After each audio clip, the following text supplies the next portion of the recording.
다른 이야기를 하기 전에 오늘 국정조사에 대한 관심이 싹 사라졌죠. 지금 현재 국회에서 내란 혐의 어쩌고 저쩌고에 대한 국정조사가 2월 13일까지 진행이 됩니다. 오늘 기관 증인이 출두해 가지고 그들의 증언을 청취를 했습니다. 여러분들 뭐 뉴스가 별로 잘 안 나오는 것 같죠? 과거에 그러니까 3일, 4일, 12월 3일, 4일 날 그때 나왔던 뉴스들 기억하십니까? 체포조, 암살조, 인민군복, 또 뭐 있었죠? 그 뒤로 쭉 있다가는 뭐 HID, 북파부대죠. 북파부대의 미복귀에서 울고 있다라는 등, 뭐 차에 탄약을 싣고 어디로 행진했다는 등, 국회 앞에 장갑차가 왔다는 등, 이런 기사들 다 기억나십니까? 이런 정말로 검증이 덜 되고 확인이 안 된 그런 뉴스들이 정치인들과 언론을 통해서 무지막지하게 흘러나왔었습니다.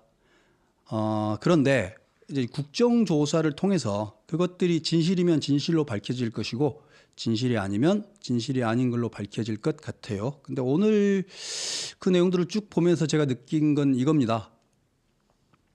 그동안 언론과 정치인이 얼마나 선정적이었던가, 얼마나 무책임했던가라는 거를 곧 느끼게 되겠구나라는 생각을 했습니다. 뭐냐면 예를 들면 이런 겁니다. 인민군복을 왜 구매했냐? 정보사가 인민군복을 대량 구매했는데 그거기다 쓰려고 한 거 아니냐라고 했더니 정보사에서는 아니 우리 요원들이 일상적으로 해야 하는 정상적인 요원 피복 구매 절차였다. 원래 있는 일이다 정기적으로.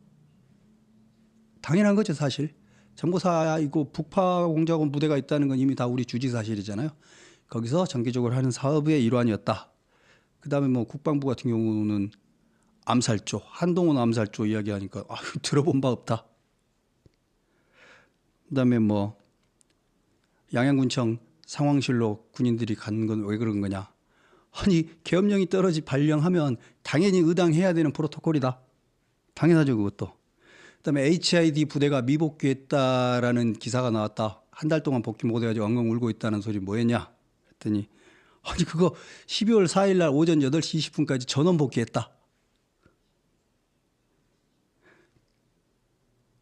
탄약차에 트럭에 탄약을 싣고 군부대에서 출동했다는데 뭐였냐? 계엄령이 발령되면 당연히 탄약을 차량에 적재하고 부대 안에서 대기하는 게 아마 정해진 절차인 것 같습니다. 군대 다녀보신 분들은 알 겁니다. 그 상황이 발령되면 해야 되는 절차들이 있습니다. 당연히 계엄령이 발령되면 해야 될 절차 중에 하나일 겁니다. 그런데 그 탄약이 부대 밖으로 반출됐다든지 무슨 배포가 됐다든지 그런 건 전혀 아니다. 그다음에 국회 앞에 장갑차가 왜 왔냐? 그 장갑차는 지휘관 차량이다. 원래 지휘관 차량이 장갑차로 돼 있다. 당연하죠. 지휘관이 외부의 공격으로부터 다치면 안 되기 때문에 지휘관 차량은 장갑 차량인 건 뭐 당연한 것 같습니다. 자, 이런 것들이 막상 12월 3, 4, 5, 6, 7, 8 그때는 언론사의 헤드라인으로 엄청나게 선정적으로 막 나돌았던 거 아십니까? 근데 오늘 그 국정조사에서 나온 이 이야기들이 그때 그만큼의 강도로 다시 언론사의 헤드라인으로 나갔을까요? 이거 막 선정적으로 떠들던 국회의원들이나 기자들은 이렇게 오늘 하나씩 둘씩 해명하면 이거 다시 사과합니까?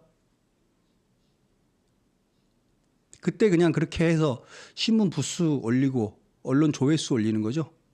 정치인들 쇼츠 한번 만들고. 그러고 땡입니다. 그 뒤에 자기들이 이런 것들이 잘못됐거나 틀렸다는 거에 대해서 나중에 사과하고 반성하는 법이 없습니다. 뒤를 돌아보지 않습니다. 이게 지금 한국 언론의 현실이 돼버렸고 부끄러움이 없습니다.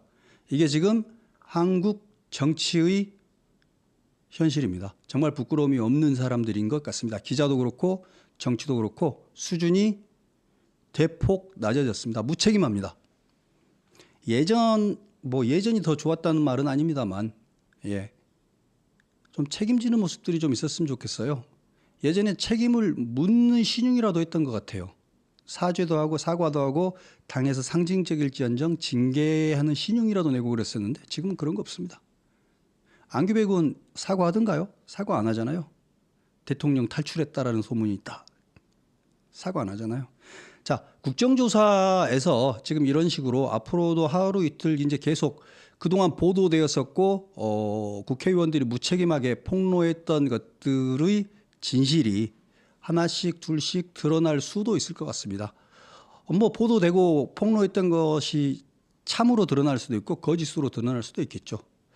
그런데 제가 지금 비판하고자 하는 건 그겁니다. 애초에 좀 더 보통은 더블 체크하잖아요. 확실한 정보 원천히 가지고 확인을 해보고 보도하는 게 맞았을 겁니다. 제가 신경민 의원을 모시고 보좌관으로 일해 본 적이 있는데요. 신경민 의원이 항상 그럽니다. 한 가지 소스, 두 가지 소스로가 아니라 세 가지, 네 가지로 체크하고 또 체크하고 해가지고 확인된 사실에 입각해가지고 말하는 게 책임 있는 태도다. 그게 책임 있는 언론인이고 책임 있는 정치인이다. 이런 걸 항상 반복 주입을 저한테 하셨었습니다. 물론 뭐 제가 못 따라가긴 했습니다만. 책임 있는 정치인이 아쉽습니다. 책임 있는 기자들이 아쉽습니다. 잠깐 그 조회수 올리려고 선동적인 기사 썼다가 그 기사가 오보라는 게 나오면 사과하는 법도 없고 뭐 언중이라든지 방심이라든지 방통이라든지 그런 데서 징계 먹으면 그때서 비로소 의무적으로 하게 되어 있는 의례적인 사과만 하죠. 이게 지금 작금의 현실인 것 같습니다. 아무튼 국정조사를 통해서 성급하게 흘러나왔던 선동이 아니라 진실들이 하나씩 하나씩 확인되면 좋겠습니다. 그리고 그 확인이 어떤 식으로 될지 저는 모릅니다만 그 순간이 와서 진실을 다 알게 되기 전까지는 섣부른 판단을 자제하는 게 저는 맞다고 생각합니다. 오늘 국정조사 내용을 제가 듣다가 든 생각입니다. 정말 국회의원들이 이렇게 경박해졌을까? 기자들이 이렇게 무책임해졌을까? 그리고 우리들은 왜 그걸 보고 또 하루하루 부안해동을 하는가? 이런 약간 좀 뭐랄까요? 서글픈 생각이 들었습니다. 역사는 진보하고 기술도 진보하는데 인간은 진보하지 않는 것 같고 정치도 진보하지 않는 것 같다는 느낌이 좀 들더라고요. 여기서 진보는 가치 중립적인 의미의 진보입니다. 김건희 여사에 대한 제 생각을 한번 말씀드려 볼까요? 여러분들하고 좀 생각이 많이 다를 수도 있습니다. 이건 또 뭐 제가 아는 사람 이야기를 해야 되는데 제 아주 그 친한 분이 되게 심하게 감정적으로 밉다는 이야기를 하시더라고요. 차마 입에 담을 수 없는 정도의 그런 표현을 하면서 정서적으로 되게 혐오감을 표출을 하시더라고요. 그래서 제가 역으로 그랬죠. 김건희 여사가 그랬다라는 걸 어디 언론에서 제대로 보도된 걸 본 적이 있냐? 증거까지 없지 않냐? 그냥 찌라시 수준, 그러니까 풍문 수준, 유언비어 수준으로 어디 유튜브에서 돈 그런 이야기들을 근거로 그 사람을 그렇게 죽일 듯이 미워하는 그런 확신은 어디에서 생기는 거냐? 풍문만을 가지고 사람들에 대한 그런 적개심을 가질 수 있는 게 그게 합리적인 거냐라는 말씀을 드렸습니다. 여러분들 그러면 안 되는 거 아닌가요? 유튜브에서 들은 내용이 다 진실 아니라는 거 다 알고 계시잖아요. 그렇죠? 그냥 누군가를 미워하는 그런 미워하기 게임에 같이 끼어들어 가지고 지저분한 쾌락을 같이 향유하는 거잖아요. 지저분한 즐거움이죠. 나쁜 일 같이 할 때 느끼는 지저분한 쾌락이잖아요. 누구 하나 그냥 욕해가지고 뒷담화해가지고 바보 만드는 거. 이거 왕따하고 똑같은 겁니다. 저는 이런 거 비겁하다고 생각합니다.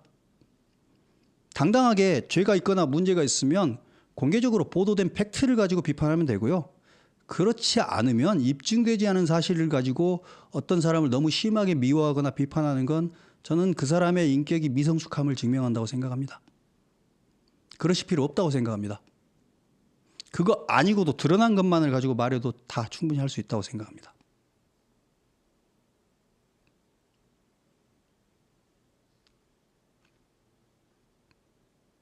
성형이요?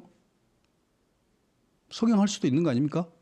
성형 했는지 안 했는지 저는 모릅니다만 뭐 하면 또 어떻습니까? 글쎄요. 그러니까 아무튼 국민적으로 그런 혐오 대상으로 만들어 버린 데 있어서는 저는 무당 유튜브들과 민주당의 질 떨어지는 정치인들의 아주 저급한 공작이 있었다고 생각합니다. 장경태 같은 사람들. 어떻게 그런 사람들이 국회의원 자격이 있습니까? 김어준 같은 사람들. 저는 그런 사람들이 그 사람들이 말하는 김건희 여사보다 10배, 1000배쯤 더 나쁜 사람이라고 생각합니다. 그런 사람들이 더 저급한 사람이고 더 흉악한 사람이고 더 사회에 해가 많은 사람이라고 생각합니다. 예, 진실입니다. 제가 생각하는 겁니다. 우리 편이건 우리 편이 아니건 상관없이 중립적으로 이야기하는 겁니다.